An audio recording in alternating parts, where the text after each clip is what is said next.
I want to close with drawing you back to the very passage that Paul cites in Genesis 15. If you haven't studied and dug into what happens in that whole scene, please do it. Let me give you an overview. God comes to Abraham, I'm going to give you an heir. Abraham believes, counted righteous.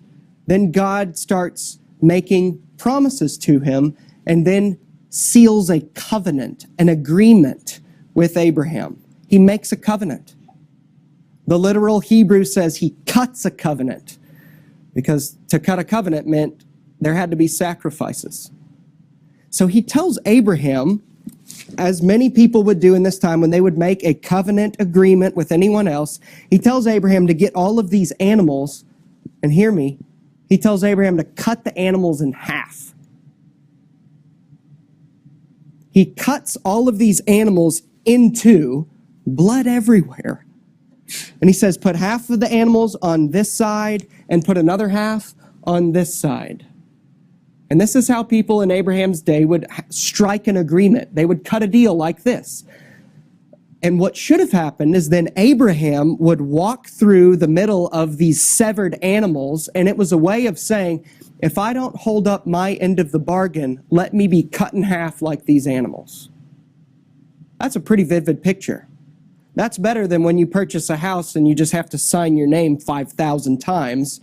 This covenant said, if I don't uphold my end, let me be cut in half.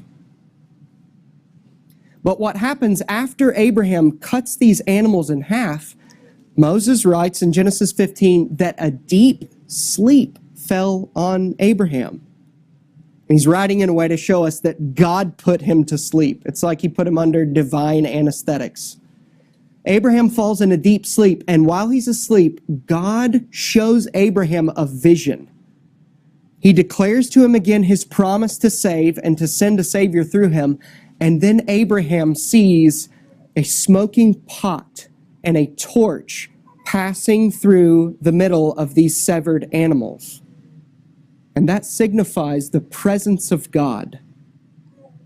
He puts Abraham to sleep, and instead of Abraham saying, if I don't uphold my end of this covenant, let me be cut in half, God shows Abraham that he is saying, God is saying, if I don't uphold my end of the bargain, let me be cut in half.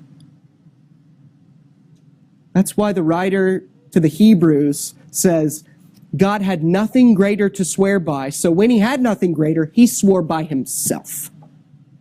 We would swear on the name of our mother, or some would say, well, I swear on the name of God, this. He says, God had nothing greater to swear by than himself, so he swore on himself.